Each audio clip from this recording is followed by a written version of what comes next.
Queremos entonces recordar que el Señor nos había dicho, que el Señor nos había comentado, nos había regalado dentro de su porción, que la finalidad de nuestra vida en la iglesia, ¿sí?, está enmarcada dentro de lo que es el Evangelio, la proclamación del Evangelio, y también la creación de los discípulos, colocar los discípulos, colocar estos gobiernos y estas funciones que existen dentro de la iglesia. Cuando esto pasa, hay normalidad de iglesia. Quiere decir que el gobierno de iglesia está comenzando a funcionar. ¿Eso qué es lo que está pasando acá? ¿Cuál es nuestra esperanza en Cristo? Que Él llega, que Él viene. ¿Cuál es nuestro anhelo? Que Él venga. ¿Cierto? Entonces nuestro anhelo más grande es: Cristo viene. Acá arriba tenemos a Cristo. Está sentado a la derecha del Padre. Amén. Está en gloria y majestad. Nadie podía hacerlo. Nadie podía llegar a tan alto grado. Nosotros mucho menos por los que somos. Entonces, mis hermanos, cuando vimos los requisitos de los obispos, la idea es llegar a ser un obispo, ¿cierto? Buena cosa es que lleguemos a ser obispos, ¿cierto? Buena cosa es que querramos serlo. Pero para llegar a ser obispo tenemos un camino. Este camino nos dice que somos irreprensibles.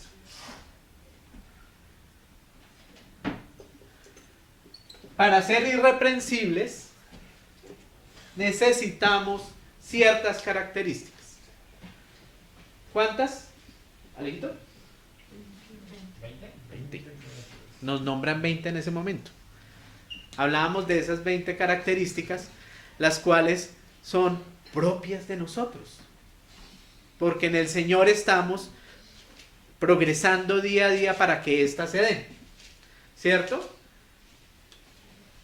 ¿De cuáles nos acordamos? Gus, ¿de cuál te acuerdas? No dado al vino. No dado al vino. No al vino. Entonces digámosle que aquí vamos comenzando acá. No dado al vino. Listo, perfecto. No pendenciero. No pendenciero. Pendenciero. Vamos creciendo. ¿Cuál más? Ser sobrios. Sobrios. Hospedadores. ¿Cuál más? Prudente. Prudentes. Decorosos. No codiciosos. Y demás. Tenemos. Y entonces estamos comenzando a subir por medio de todas estas características para que nos hallen irreprensibles y podamos llegar a este punto de ser obispo. Buena cosa es querer ser obispo. ¿Sí? Excelente lo que queramos ser. ¿Cierto? Camilo, ¿tú anhelas ser un obispo? Claro. Amén. Qué bueno. Qué chévere. Ahora, vamos entonces a coger de la parte de la palabra ya lo que nos falta. Vamos a leerlo rápidamente en un principio. Entonces vamos a 1 de Timoteo 3 desde el versículo 8 y dice: los diáconos, ojo, entra el otro oficio. Los diáconos asimismo deben ser honestos. Entonces, mira lo chévere, vamos a hacer un paréntesis aquí. Honestos. Deben ser honestos. Algo que no habían hablado en la parte de los obispos, pero que ya estaba implícito acá. Porque tenemos que para llegar a todo esto necesitamos también de esa parte. Para ser irreprensibles e intachables, que no tiene culpa, tiene que ser honesto. ¿Cierto? Entonces llega a ser honestos, sin doblez, no dados a mucho vino, no codiciosos de ganancias deshonestas, que guarden el misterio de la fe con limpia conciencia, y estos también sean sometidos a prueba primero, y entonces ejerzan el diaconado. Si son irreprensibles, otra vez aparece esta palabra, irreprensible, ¿cierto? Si son irreprensibles, si son irreprensibles, perdón, ahí termino. Las mujeres asimismo sean honestas, cosa hermosa, las mujeres entran al juego, son parte de la iglesia, miembro vital de la iglesia, somos con ellas importantísimo en el gobierno, en todo lo que tiene que ver con la estabilidad de un gobierno, ¿sí? En este momento de la iglesia. Sean honestas, no calumniadoras, sino sobrias, fieles en todo. Los diáconos sean maridos de una sola mujer, vuelve y lo recalca, ¿cierto? Y que gobiernen bien sus hijos y sus casas. Porque los que ejerzan bien el diaconado ganan para sí un grado honroso y mucha confianza en la fe que es en Cristo Jesús. Sigue otra parte que dice: esto te escribo, o sea, le dice Pablo a Timoteo, aunque tengo la esperanza de ir pronto a verte, para que si tardo sepas cómo debes conducirte en la casa de Dios, que es la iglesia del Dios viviente, columna y baluarte de la fe. E indiscutiblemente grande es el misterio de la piedad. Dios fue manifestado en carne, justificado en espíritu, visto de los ángeles, predicado a los gentiles, creído en el mundo y recibido arriba en gloria. ¿Cierto? Hermoso. Palabra hermosa, palabra que nos llega al corazón, palabra que ya vinimos mirando en sus categorías. Y mirar sus categorías quiere decir que ya hemos aprendido y tener un poquito más de conciencia de lo que es cada uno de estos requerimientos que se necesitan, cada uno de estos escalones. Hablar de los diáconos tiene una repercusión, y es que imagínense que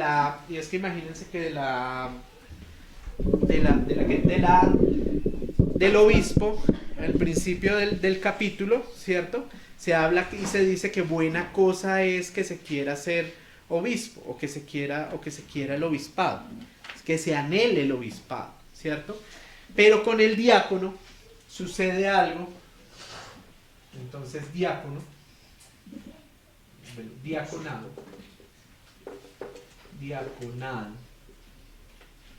este es más un proceso que va en todo este andar. Diáconos, como lo dice,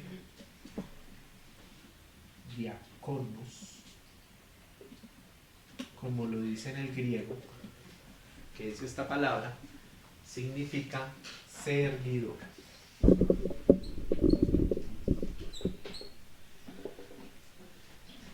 ¿Qué vino Cristo a hacer en su encarnación? Servir. Él lo dijo: vengo a servir.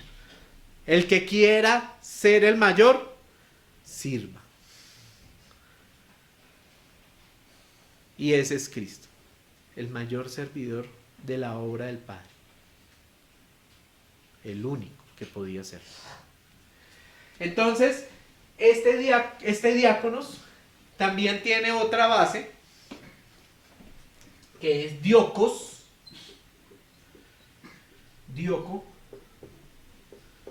y este dioco se llama o se le denomina perseguidor, el que persigue, el que tiene la meta.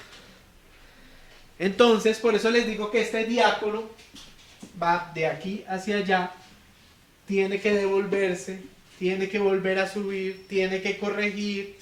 A veces le pasa que este escalón de por acá es más alto que este de acá, ¿sí? Pero todo es parte del proceso que necesita cada diácono,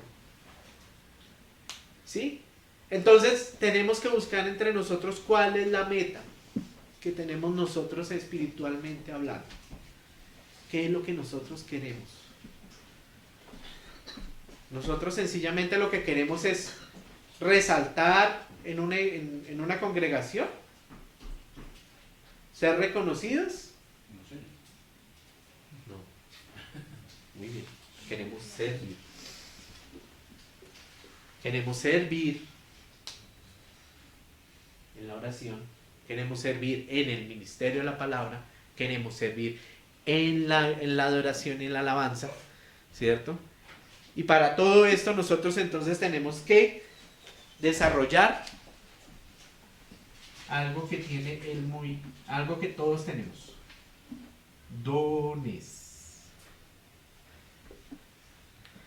Cuando los dones fueron dados por el Señor, fueron dados para todos los miembros.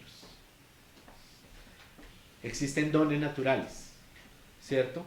Esos los pueden ejercer cualquiera, pero hay dones del Espíritu que están reservados para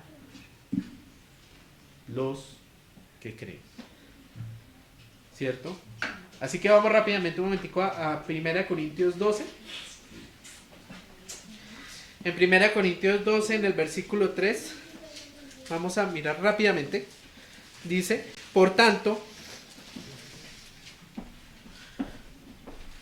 os hago saber que nadie que hable por el Espíritu de Dios llama anatema a Jesús, y nadie puede llamar a Jesús Señor sino por el Espíritu Santo.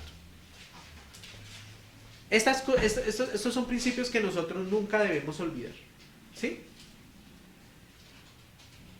El Espíritu de Dios nunca va a negar a Cristo. Y solamente el Espíritu de Dios le da ese don y esa facilidad a nosotros de decirle Señor al Señor. Esto es algo muy importante, es algo que debe estar insertado acá en el corazón, pegado en la memoria así, completamente. Me decía un profesor alguna vez en la universidad, abra el disco duro, grabe. Esto lo tenemos que grabar, acá adentro, y vivirlo acá en el corazón. ¿Cierto? Entonces, dice, ahora, bien, hay diversidad de dones, pero el Espíritu es el mismo. Entonces los dones son del Espíritu, y estos dones son dados por el Señor por medio del Espíritu Santo. Pero a cada uno se le da, a cada uno es dada la manifestación del Espíritu para provecho. Porque a este es dada,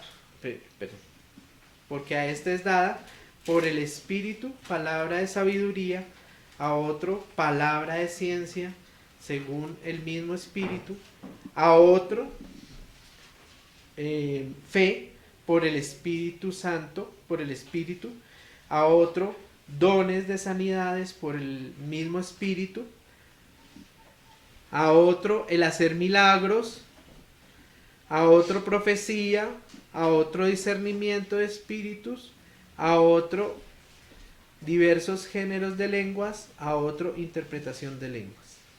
Pero todas estas cosas las hace uno, y el mismo Espíritu repartiendo a cada uno en particular como Él quiere. Entonces tenemos dones. Dones que al diácono, ¿cierto?, le van a ayudar a poder desarrollar todo esto para poder obtener este obispado, ¿cierto?, para poder llegar, para poder anhelarlo. Pero también es importante para cada uno de nosotros que todas estas cosas, que todas estas características necesitan ante todo el primer don: sabiduría, dado del Espíritu de Dios. De ninguna otra sabiduría se basa todo esto que estamos hablando, sino la sabiduría del Espíritu de Dios.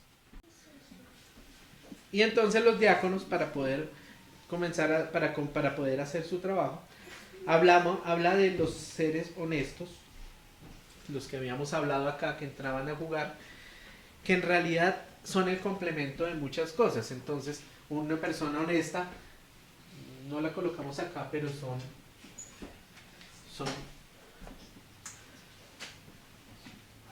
serios.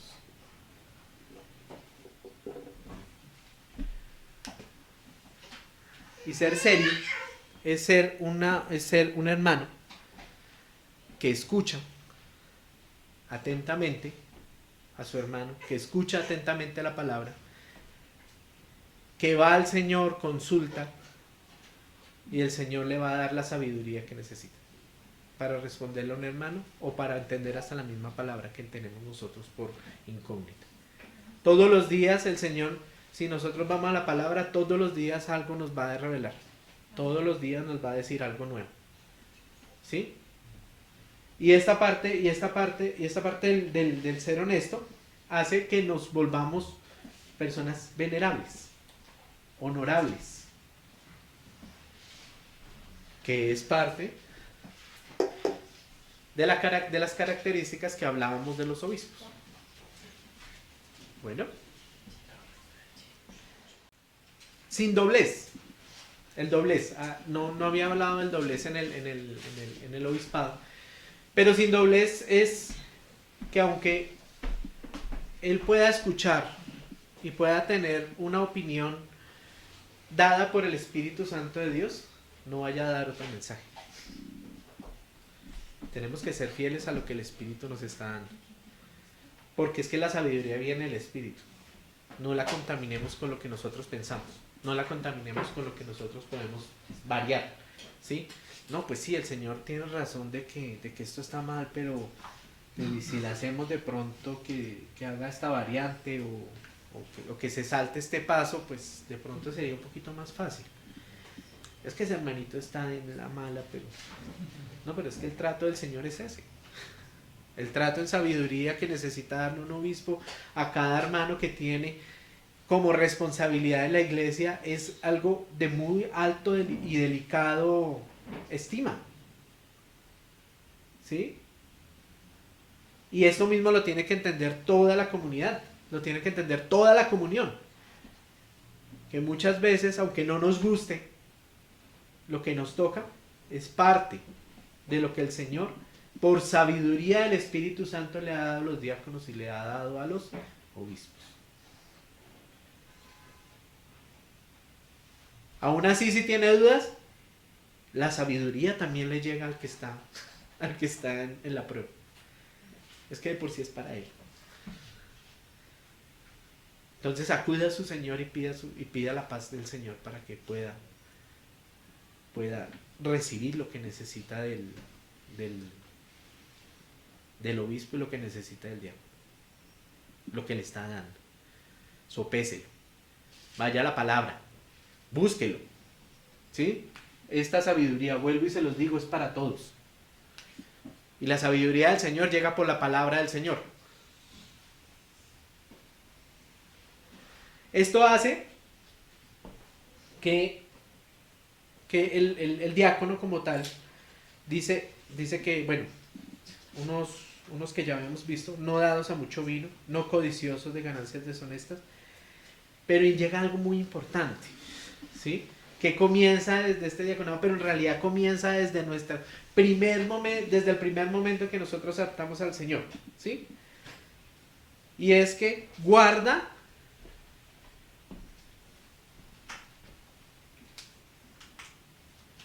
en todo este proceso, guarda el misterio de la fe. Hermanos, el misterio de la fe es un tema extenso. Yo no sé cuántos hermanos estudiándolo en este momento, cuántos más lo han estudiado y cuántos más le sacan día a día algo precioso a la fe. ¿Sí? Pero por la fe, Abraham fue el padre. ¿Cierto? Por la fe, Enoc fue llevado. Por la fe, Abel fue muerto.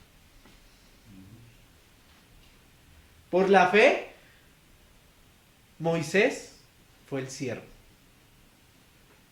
Por la fe, Josué fue el conquistador.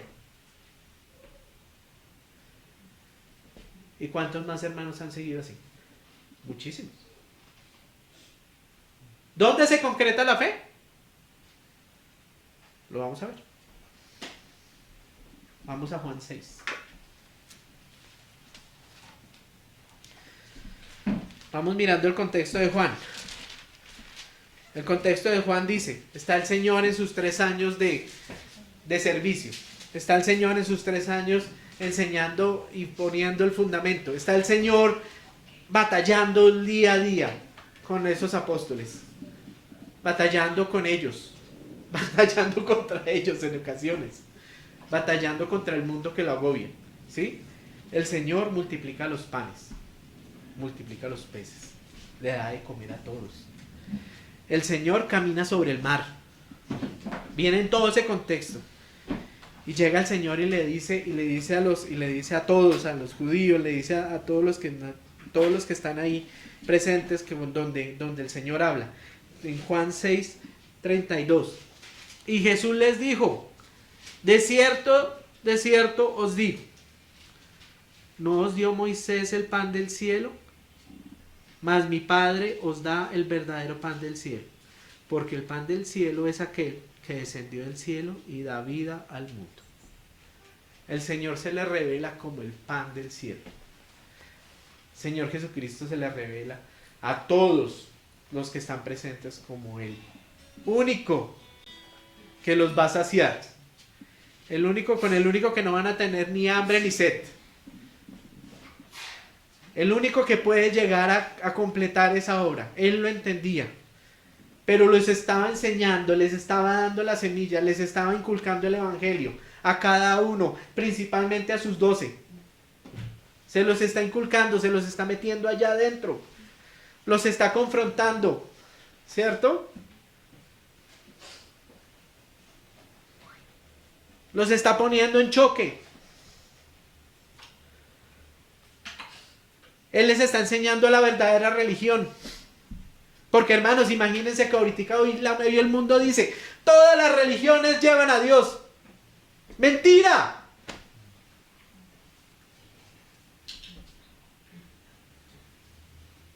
Solo Cristo lleva al Padre. Solo Cristo lleva a Dios.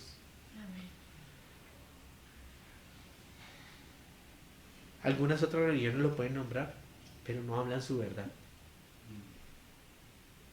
Otras religiones en sus nacimientos fueron ateas. Y el que la proclamaba se volvió Dios.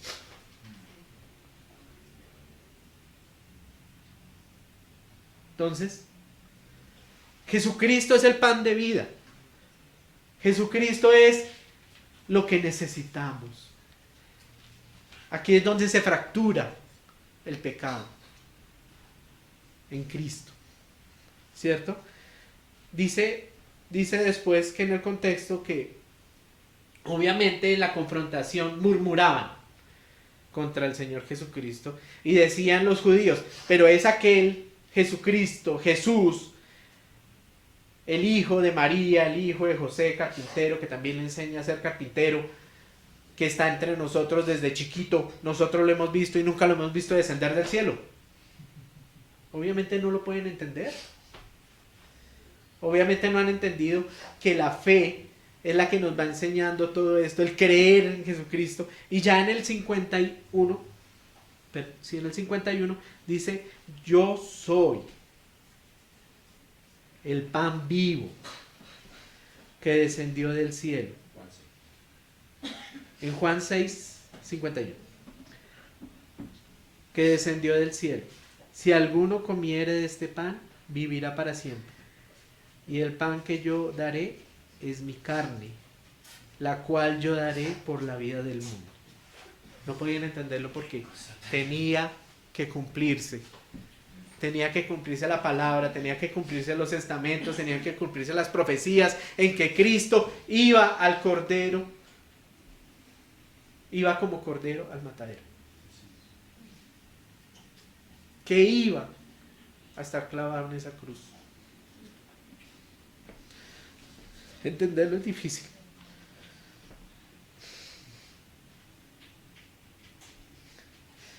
Entonces, el misterio de la fe dado en Cristo es todo este. Aquí está resumido. Es toda esta gloriosa obra que el Señor hizo en sacrificio por amor a los hombres. El Padre dio al Hijo por amor a los hombres. Encarnó al Hijo y lo entregó por amor a los hombres. Y nos da. Y a nosotros no nos cabe en la cabeza. Y aunque el Señor no lo ha revelado, aún no nos cabe en la cabeza tanto amor. No nos cabe. ¿Cómo? Seres tan pequeños e insignificantes como somos nosotros sean merecedores de tanto amor. No hay forma. Por eso es misterio. Amén, como lo decía Ronnie. Por eso es un misterio.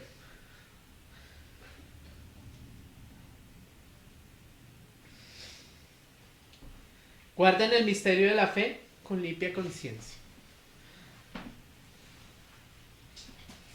Al hacer la conciencia, se crea bajo el hecho de que la sabiduría es perfecta.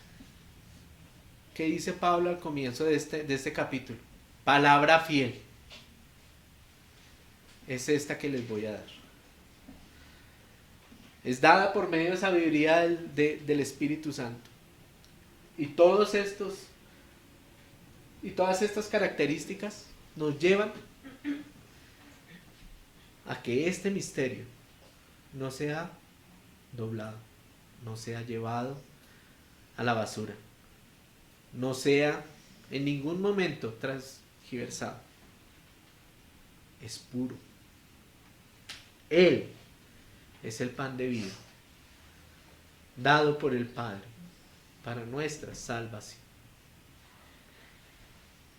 Hermanos, hermanas, grábense esto en su corazón. Ya no tanto en su mente, sino en su corazón. Para que cuando tenga que decírselo a cualquiera, creyente o no creyente, le quede claro.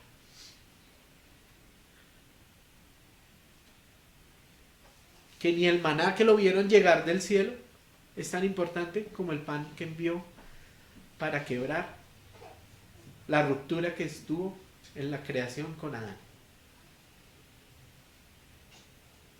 Jesucristo hecho hombre. No se podía hacer de otra forma.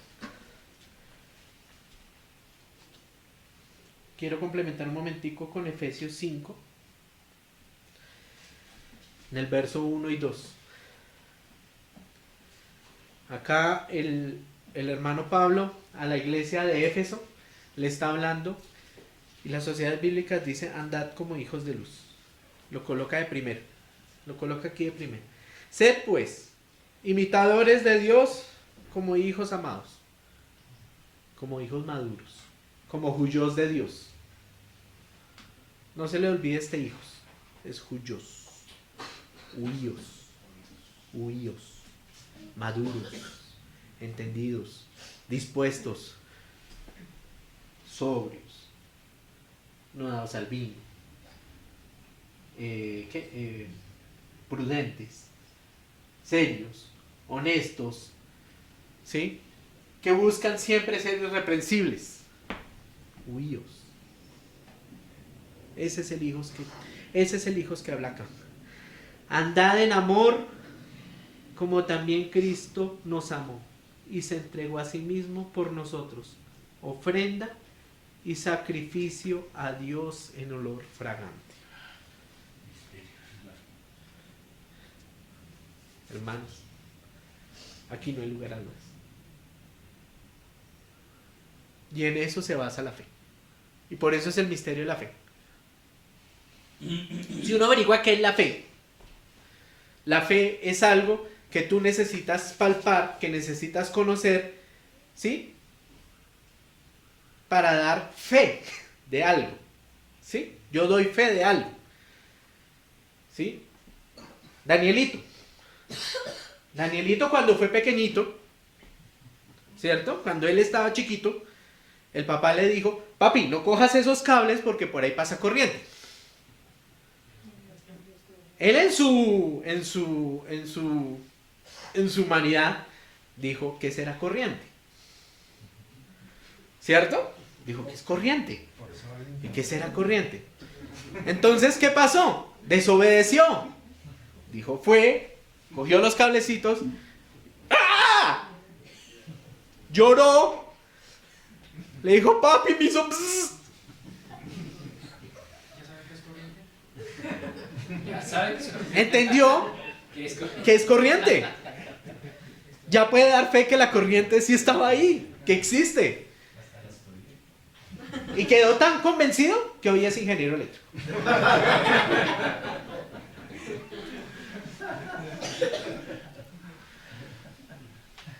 Pero entonces mira que la fe incluye el sentir, el aprender, el de pronto explorar, ¿sí?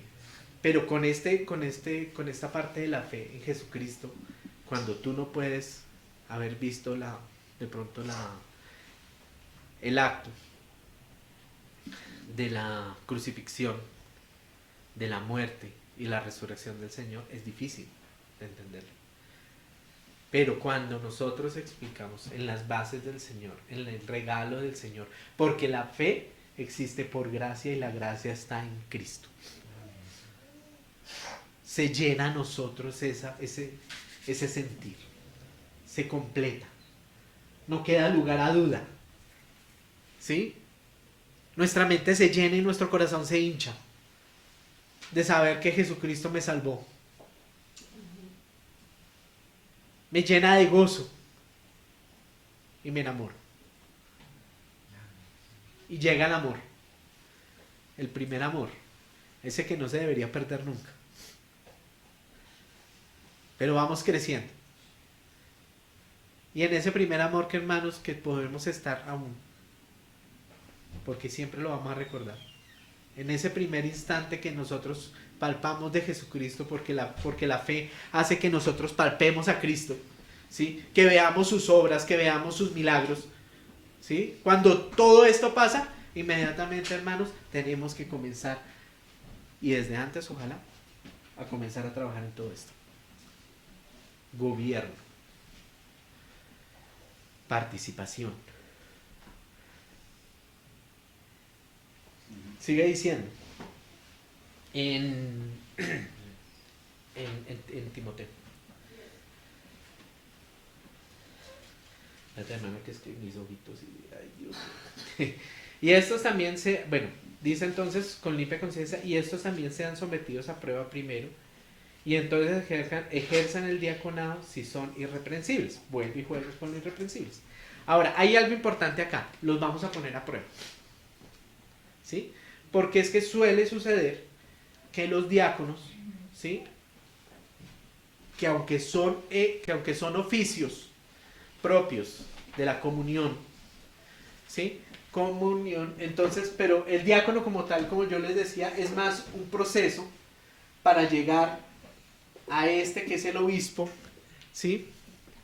Comúnmente, en el caso de los hombres, ¿sí? Pero cuando llega a esta parte y pasa por este diaconado, ha tenido que ser probado, ha tenido que ser visto por los obispos, siervos, pastores, ancianos, ha tenido que ser reconocido por la comunión total, por la iglesia, ¿sí? En pleno, ha tenido que ser reconocido para que sea el diácono. No por descrestar de un momento a otro a alguien, ¿sí? Tú llegas con un ímpetu grande y dices, no, mira, yo puedo hacer esto, puedo hacer lo otro, no, yo me encargo de esto, yo muevo las sillas, yo les pongo el sonido, les abro la puerta. ¿Sí? No por el ímpetu que llega, es ya un diácono. Es con el tiempo, bajo la palabra, bajo la aceptación de los ancianos, bajo todo eso que se van perfilando los diáconos. Porque en un gobierno teocrático, el gobierno lo impone el Señor, no lo impone la meritocracia. ¿Sí? Lo impone el Señor. ¿Quién colocó a Moisés? Y mire que ese es un buen ejemplo. Moisés, a los primeros 40 años, vio que mataron a uno de su pueblo. Y entonces él llegó y mató al egipcio. Y salió corriendo. 40 años después de haber sido tratado, el Señor llega y le dice, vamos que tienes un trabajo que hacer. Tú sabes que lo tienes.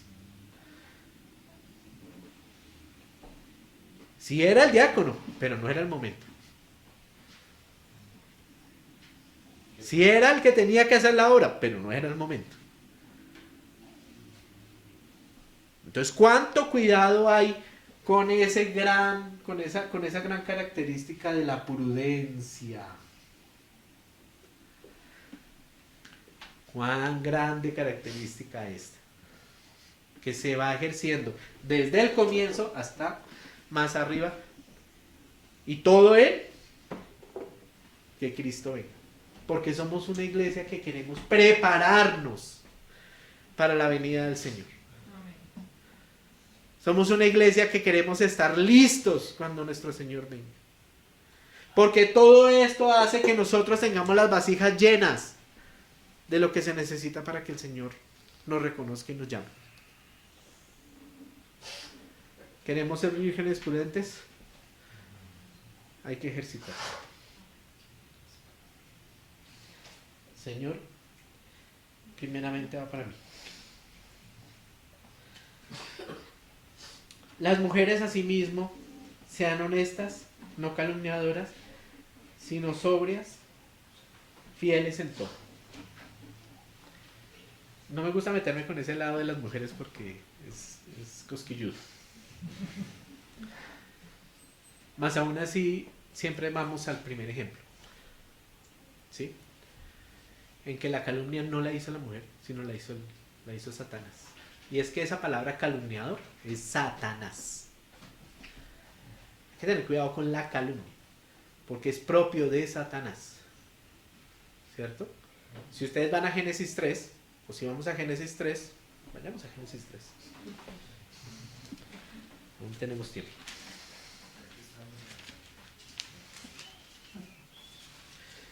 Dice, desde el 1. Pero la serpiente era astuta. Y mire que astuto es parte de la prudencia. ¿Sí? El que es prudente es astuto. Mira exactamente cómo tiene que ser todo su campo. Mira exactamente cómo es que tiene que actuar. Mira exactamente cuándo tiene que hablar. Dice, pero la serpiente era astuta, más que todos los animales del campo que Jehová Dios había hecho. O sea, que es creación del Señor. El cual dijo a la mujer, con que Dios os ha dicho, no comáis de todo árbol del huerto. ¿Del huerto? Perdón, preguntó. ¿Ay, qué hubo? Calumnia, muy bien, una calumnia. El Señor nunca dijo eso. El Señor claramente lo dijo, de todos los árboles del huerto pueden comer. Entonces, Más aún, así, si del árbol del bien y del mal comieres, ciertamente moriréis. Y por esto la mujer fue engañada, no vio la calumnia. Y por consiguiente lo que hizo fue la progresión de la misma calumnia, consecuencia de la misma. Más aún así, el pecado es reclamado por el Señor directamente al hombre. Eso es otro motivo de estudio, eso es otro escenario. Pero miren que la calumnia en cierta forma se alcanza un poquito a asociar con la mujer porque Eva no la discernió, sino que sencillamente la siguió. Se dice que no estaba con Adán. Puede que esté con Adán, pero Adán se quedó callado. O sea, es como si no hubiera estado. Se escondió. O sea, como un cero a la izquierda. Como a veces nos comportamos en las casas. Como un cero a la izquierda. A que le caiga nomás. Los diáconos sean maridos de una sola mujer, ya habíamos hablado, que gobiernan bien sus hijos y sus casas, porque los que ejerzan bien el diaconado ganan para sí un grado honroso y mucha confianza en la fe que es en Cristo Jesús. Entonces se afianza lo que les estaba comentando ahorita, de que la fe es por la obra de la cruz, porque el misterio de la fe es en Cristo, se crea en Cristo, se sustenta en Cristo y se culmina en Cristo. Y sigue siendo misterio para nosotros.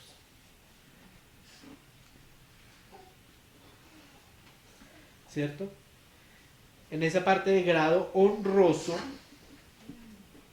¿cierto? En esos honrosos es ese camino directo hacia ser nuevamente irreprensible. Después, las sociedades bíblicas en el versículo 14 dice el misterio de la piedad. Eso se la diré otro misterio. Otra cosa que no entendemos. Esto te escribo, aunque tengo la esperanza de ir pronto a verlo, dice Pablo a Timoteo y le dice a todos los hermanos, yo los anhelo. Estoy en una situación complicada, no puedo ir en este momento, pero yo anhelo verlos.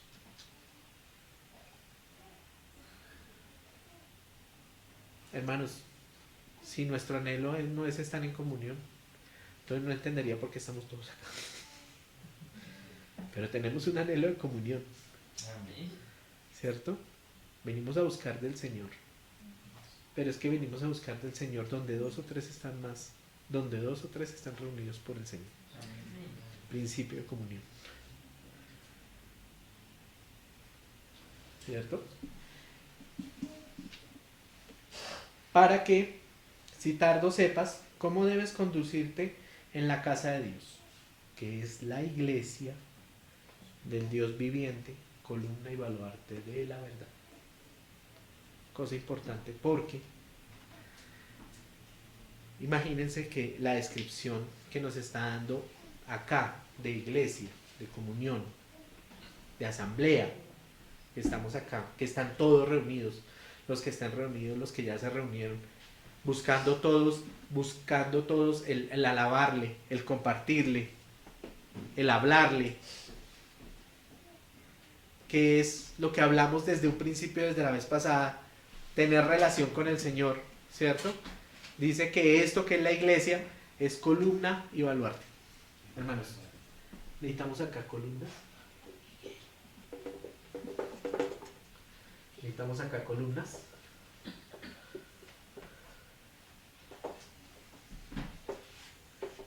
Necesitamos columnas. Necesitamos columnas. Iglesia, columna y baluarte de la verdad. Todos aquí representados estamos tras Cristo. O sea que somos columna, somos testimonio de la verdad. ¿Qué es la verdad? Cristo. Necesitamos del Espíritu Santo necesitamos tener el proceso, necesitamos ser iglesia para que todo esto se cumpla. Entonces, mis hermanos, miren, aunque lo utilicé alguna vez, vuelvo y lo utilizo como ejemplo. Esta figura, como tal, geométricamente hablando, es la figura más sólida que existe. Es el triángulo. Es rígida. Se sostiene una con la otra. No se va a un lado, no se va al otro, porque se sostiene una con la otra y la base la tiene acá. Para nuestra interpretación, o para mi interpretación, es tripartita. Y aquí está tanto el Padre, el Hijo y el Espíritu Santo en nuestras vidas, trabajando en nuestra comunión, ejerciendo. Y todo en un contexto porque queremos esperar a Cristo. Porque queremos ver a Cristo. Y todo esto así, es gobierno. Todo esto es gobierno de Dios.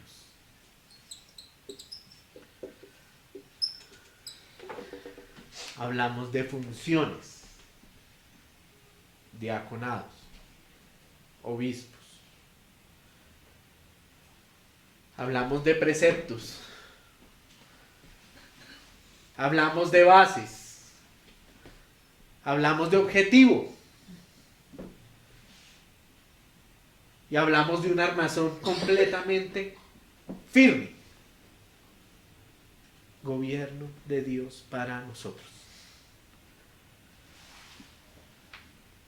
Entonces, mis hermanos, ¿por qué les decía yo al principio? No puedo pasar esto someramente. Tenemos que mirarlo detalladamente. Porque para llegar a esta conclusión, que esto es gobierno de Dios, para que toda esta estructura sea rígida, firme, se necesitan todas estas partes. Se necesita del Señor, obviamente. Se necesita del Padre, el Hijo y el Espíritu Santo. Se necesita de todo lo que conlleva las funciones, y se necesita de la disposición que tengamos a luchar por la fe. Hay que luchar por la fe. Nos sustenta algo, nos sustenta un gobierno que nos respalda, porque el Señor mismo es nuestro respaldo.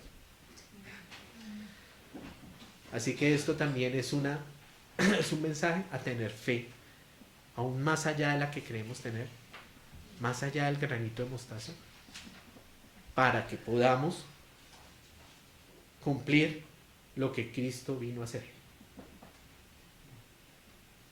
dar el Evangelio y repartirlo por todo el mundo. ¿Listo, mis hermanos? Dice, indiscutiblemente grande es el misterio de la piedad. Termina y concluye con esa parte.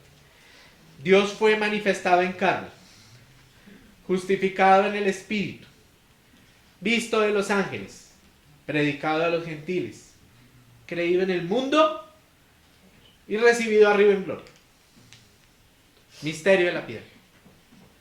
¿Cuánta piedad tuvo que haber del Señor para que tuviera que armar todo esto en Jesucristo el Señor, para que nosotros pudiésemos estar al lado de Él, para que nosotros pudiésemos tener relación directa con Dios? A uno le parece, no, pues yo me dispongo para que el Señor me hable.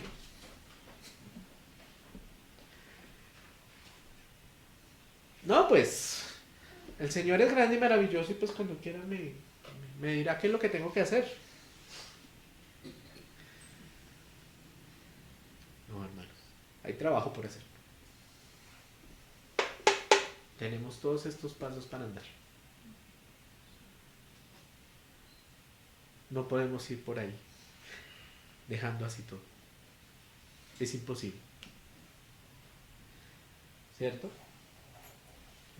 Grande misterio está en este misterio lapidario. Porque al igual que el misterio de la fe, es concluido en Cristo. Entonces, fue manifestado en carne. Encarnación del Señor.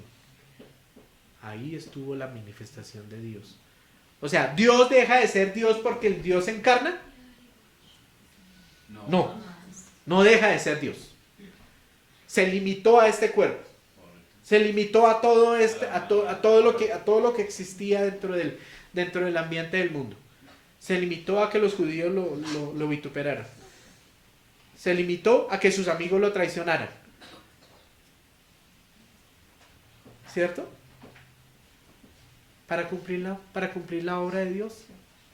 ¿Cuánta piedad hay en esto? ¿Cuánta piedad existe en Jesucristo? En la obra de Jesucristo por el Padre. Y dada por el Padre. Perdón.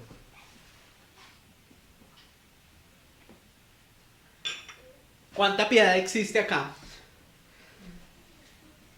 para que esta obra sea dada? Justificado en el Espíritu.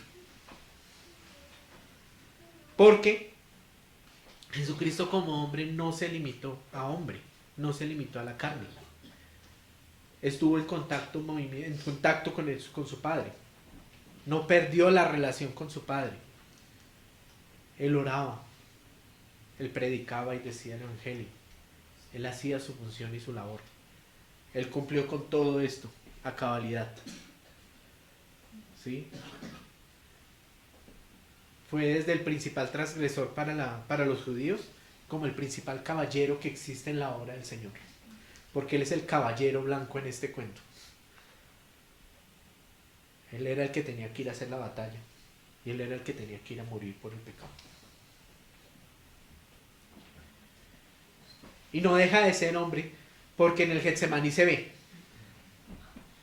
Si se pudiese quitar pero que no prevalezca yo, sino prevalece tu Padre.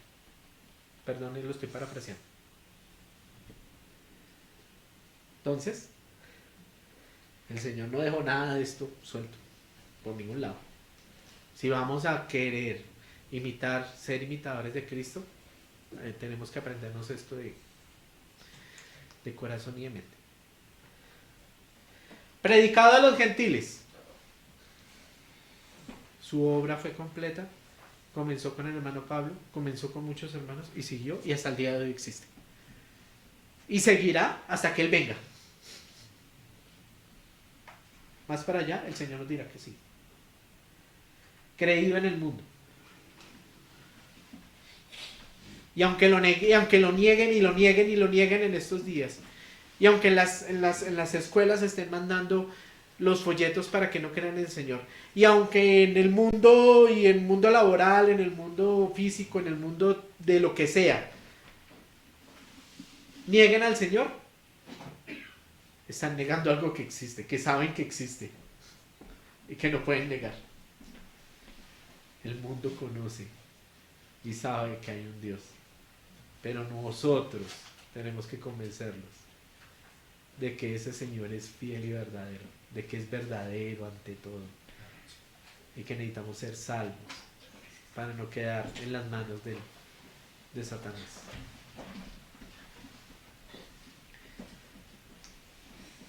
Y recibido arriba en gloria. La culminación perfecta de la obra del Señor.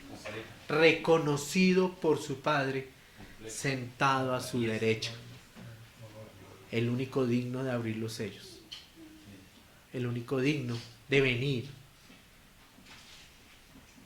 a culminar la obra. Entonces, mis hermanos, estas cartas pastorales hablan mucho y nos exigen bastante.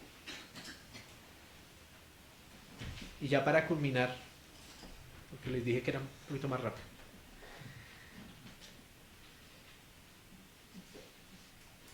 Quiero contestar ahora sí la pregunta, pero no la va a contestar Jorge. Jorge, ¿qué te hubiera escrito Pablo si te escribiera a ti? ¿Te hubiera escrito esto? Seguramente. Y seguramente a todos. No crean que Timoteo era un diácono o era un obispo por allá elevado. No. Él era normal, como todos nosotros. Y Pablo, así como le escribe a él, entrañable y cariñosamente, mire cuán entrañable y cariñosamente le habla, así nos habla a todos nosotros. Y así nos escribe a todos nosotros. Contestado queda. Él nos hubiera escrito todo esto. Y nos lo dejó en la Biblia. Nos lo dejó en la palabra. Para todos nosotros. No somos menos, no somos más que Timoteo. Somos diáconos, diaconisas. Y queremos llegar al obispado. Anhelamos obispado. Así que no limitemos el andar del Señor en nosotros. No limitemos el amor de Cristo en nosotros. Porque hermanos, si ustedes no ven amor aquí en todo esto, ¿en dónde lo vamos a ver? Algo también preparado, dado directamente de Dios para nosotros, para ser la sal del mundo, porque con esto somos la sal del mundo, preparado perfectamente, justificado en la fe, en una obra perfecta que solamente el primogénito de él lo podía hacer, y se dio para que esto se cumpliese, para que tengamos carta libre, vía libre en trabajar en el Señor. Recordar la obra del Señor en este momento va a ser algo un poquito más honroso. Recordar la cena del Señor es algo que nos va a dar un poquito más peso. Y hermanos, pero nos va a dar una alegría enorme, grandiosa, de saber que la carne y la sangre de Cristo tienen un valor completamente absoluto e infinito. No es sencillamente grande, es infinito. Amén, hermanos. Oremos. Padre Santo y bendito Señor, entenderte a ti un poquito más es una belleza. Hablar de ti es un gozo y entenderte es nuestro objetivo. Hoy también, Señor, bendecimos el pan y el vino aquí presentes para tu obra. Hoy bendecimos, Señor, la obra de la cruz, que hemos entendido un poquito más en su importancia, en lo que significa para nosotros en el andar de cada día.